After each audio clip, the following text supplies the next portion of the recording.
Hey everybody, Invisiblekatana here doing my spoiler-filled section for Split, or my spoiler discussion, I should say. If you guys don't want any spoilers, I have a link in the description. You guys can check out my spoiler-free review. Super vague, just urging you to see the movie, but I recommend checking it out. The movie, if you want, you can check out my review as well. But getting right into the spoilers, the big thing I want to talk about is actually not the twist ending of the film. It's actually the initial ending, I guess, just the ending of all the true chaos.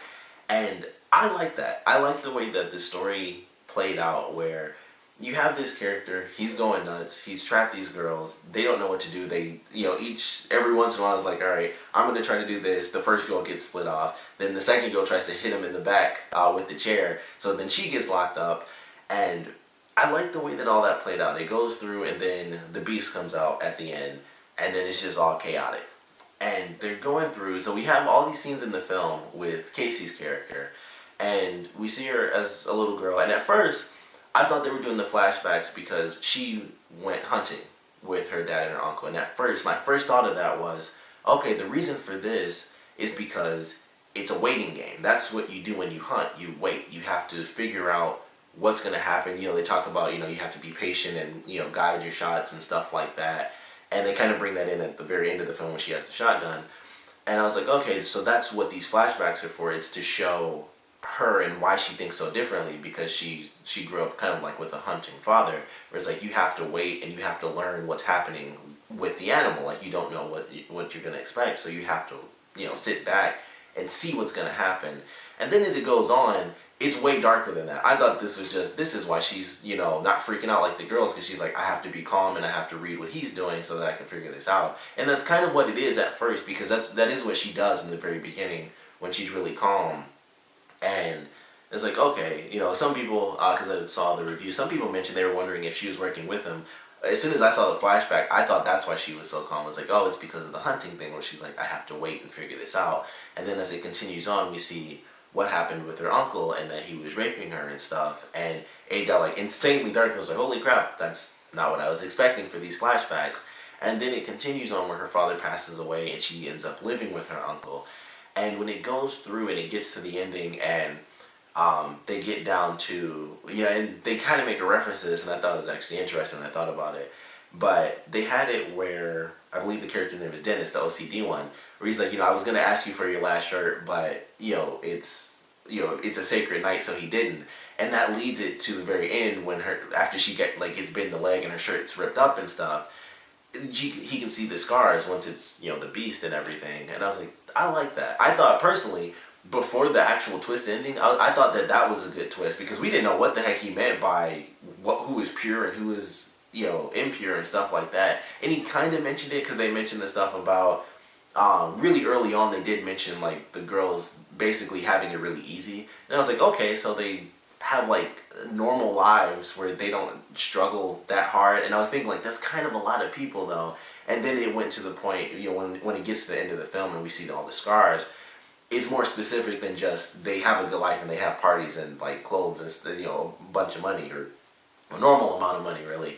So I thought that was like a small twist in itself, and I was like, oh, I actually like that idea, where it's like he lets her go because it's like, you understand what it's like to suffer, and so the beast understands, like, you're pure of heart, or that sort of thing, because you've suffered. And I was like, okay, that's really cool. I never would have expected that going through the film. I was very curious, because I'm like, I don't know what's about to happen, because when she shot him and he kept coming and he's like opening the bars and stuff, I was like, is this going to be like a sad ending where it's like he actually killed everybody and then he just keeps going?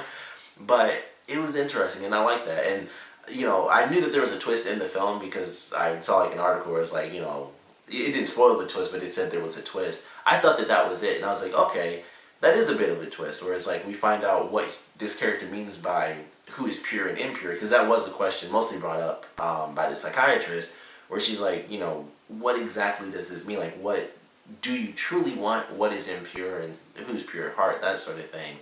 And I liked how it was explained. Once it gets to the end, it's like, okay, we, of course, know that story through the flashbacks.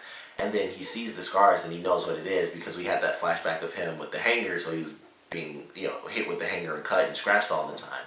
And I was like, okay, that's very interesting. And like I said, I thought that that was the twist, but it was still an interesting ending just there.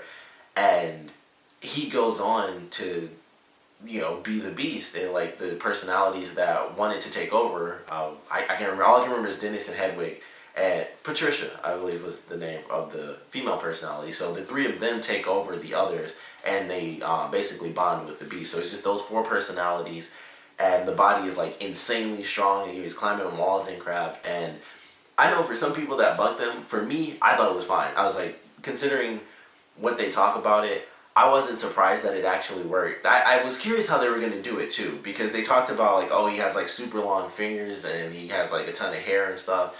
And I was like, is the twist going to be that he's actually just a monster? Or like, because I was thinking, I'm like, I don't know, is this going to twist be like he's actually a werewolf or something and he didn't know? Because I'm like, if they go the fingers thing and all the extra hair like we saw in the drawings, I was like, I hope the twist isn't, I mean, it didn't bug me even if that was, but that's what I was thinking, like the twist is going to be he's just an actual monster. Like he doesn't just, like he'd be a monster plus he also happened to have DID. And then it turned out, I was like, no, he has like the tough skin and stuff, like he was able to mentally get shot and, climb the walls. But they even showed it, and mostly he was just like rock climbing, really, like, because they showed the side profile, because I was thinking like some Spider-Man stuff, like this is a flat surface, like he was just doing like this up the wall.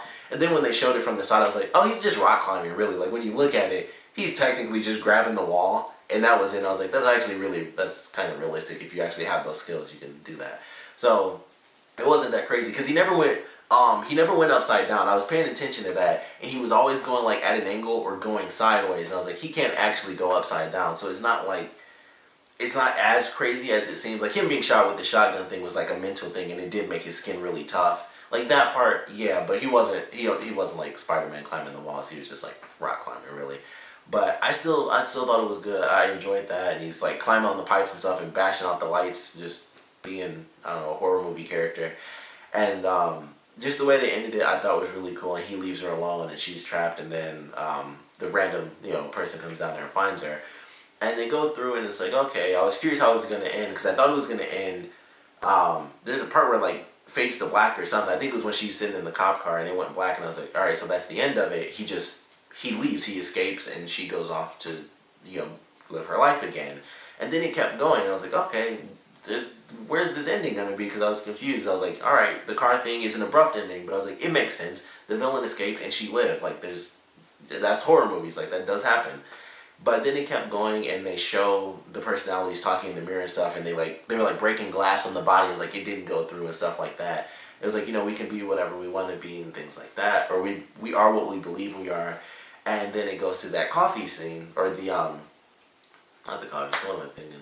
The diner scene, that's what it was. And so they have the news report going, and these ladies are talking, and then they mention the wheelchair. It was like, someone in a wheelchair, he had a name. And then Bruce Willis shows up because it's in the same world as Unbreakable. And I thought that was cool. I've never seen Unbreakable. I didn't care to see it, but I know what it's about. It's about a guy who's just, it was supposed to, it's just a normal world, and he just found out, poof, I have super strength. Sorry to spoil that. I guess that's a spoiler for you, but there you go. Double spoilers, I guess. I do apologize if that was a serious spoiler for you, but you probably looked it up by the time you saw this. If not, I seriously do apologize. I didn't even think of that, but that was the point of the twist. You would have to have looked it up to have known that by now. So when that showed up, I was like, oh, that's kind of cool. I just thought it was interesting because I knew he had super strength, so it seemed like maybe M. Night Shyamalan is actually conceptualizing the idea of having this character fight against the Beast, who now has super strength and tough skin and stuff, and this guy has super strength and stuff like that. So it'll be interesting if he actually does that, which I'll be really curious to see, because he doesn't do action movies, and the one time he did that I know of was The Last Airbender, and that was horrific, so I don't know what to expect with this. But I thought it was a cool ending that it tied into that. And for some people, they thought that was the big twist of it, whereas like that makes it make more sense. But in all honesty, I was like, it's a movie where this dude has 23 personalities, and I said this in my spoiler-free review. Personally speaking, I didn't think it needed the twist to justify what this guy was doing. Like, it's a fictional movie. Like, admittedly, as crazy as it is, yeah, he was climbing the walls, and granted, the craziest thing was him being hit and the skin not breaking. Him climbing the walls, like I mentioned, was actually him just rock climbing. But him actually, like, the knife, when he's, like, squeezing the the psychiatrist and she tries to stab him with the knife and it breaks. That sort of thing, that was the most unrealistic part of it. I was like, okay, that's, that's pretty much crazy. Like him actually being shot and going through that, I would believe that more than I did the knife thing, because you can get shot. Like it happens when people are on drugs all the time. Like people get shot and they get tased and it's just like they're like flipping people like the Hulk. That's actually the real world. Typically, like I said, you need drugs to do that rather than I think it so it is. But the knife thing I thought was the most unbelievable part, not even him on the walls. But for some people it was like, okay, the twist made it valid because it's within a universe where that movie already existed, Unbreakable, where this character just found out that he was superhuman. So it made sense that this guy who just so happened to have DID could actually be superhuman, and mentally he was able to unlock his own superpower. And I was like, okay, I thought that was cool. I didn't think it needed that to make sense. Like I said, with it being a fictional movie,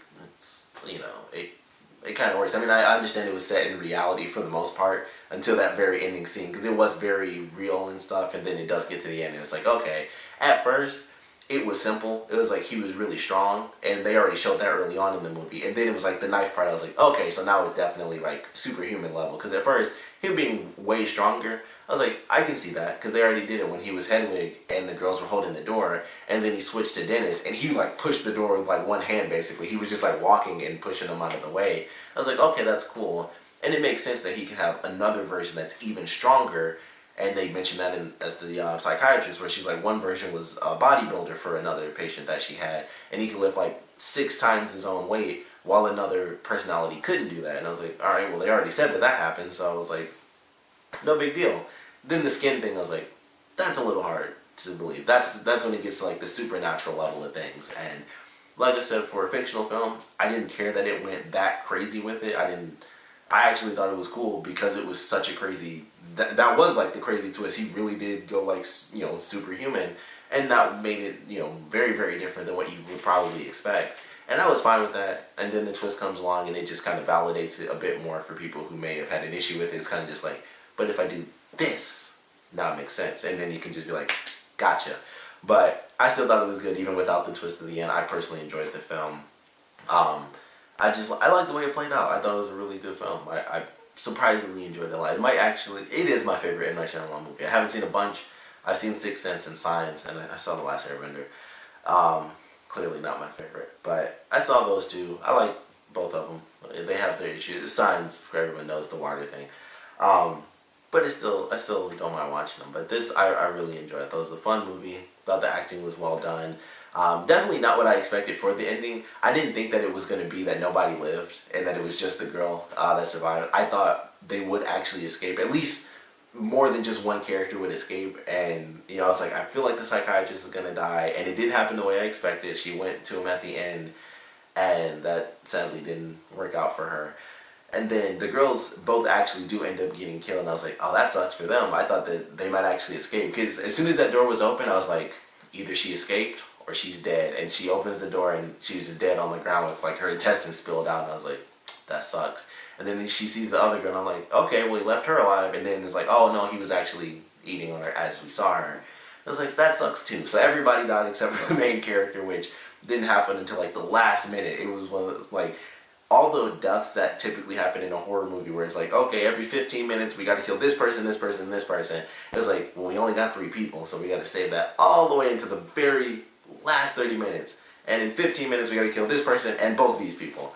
So it kind of sucked when they got to the end. I was like, oh, that really blows, because they lived through like the whole movie, and then every one of them just gets killed off at the end. I was like, dang, I thought somebody else would escape with her. But horror movies, that's just how it's got to be sometimes. You get one freebie, one person gets to live. So I enjoyed the film, of course. I would love to know what you guys thought about it, so please comment below. Let me know your favorite parts, your least favorite parts about it. And I would love to know, with this twist ending, it is a crazy twist ending. It's probably the best twist that he's actually had in a film since The Sixth Sense. I mean, it's just not what you would expect. So I would love to know what you guys thought about the twist. Like I said, I never even saw Unbreakable. I just knew what it was, and I know how it ends and everything because I just watched videos on it. But for people who are like invested in that, who like really did enjoy that film, I would love to know what you guys thought about it. For people who are kind of like me, did you need it to justify what happened when he turned into the Beast, or did that not even matter to you? Because like I said, for me, it's like whatever. It's a film. It's a fictional film. It, outside of the skin thing, like I said, everything else, I was like, yeah, that makes sense. And really, just like I said, the stabbing part was the only thing that really got me, because I've heard a million stories where people get shot and then just they keep going. That's drug based, and this is brain based. But why not? 23 personalities. I can accept that he could physically, think that. The steel skin thing, meh. But they also do it. I think they kind of justify it a little bit when they mention that the Beast is an amalgamation of all the animals within the zoo, which I was like, that does make it a bit more justified. And then of course the ending does make it like 100% like, yeah, but this is actually this world, so it makes perfect sense now. But like I said, I personally didn't need it, but would love to know if you guys felt it needed to be there, the twist needed to be there, that it was the same world in order to justify how he changed at the end, or if it didn't matter to you. So we'd love to know what you guys think about it, so please put your comments down in the comment section below. And of course, thanks for watching.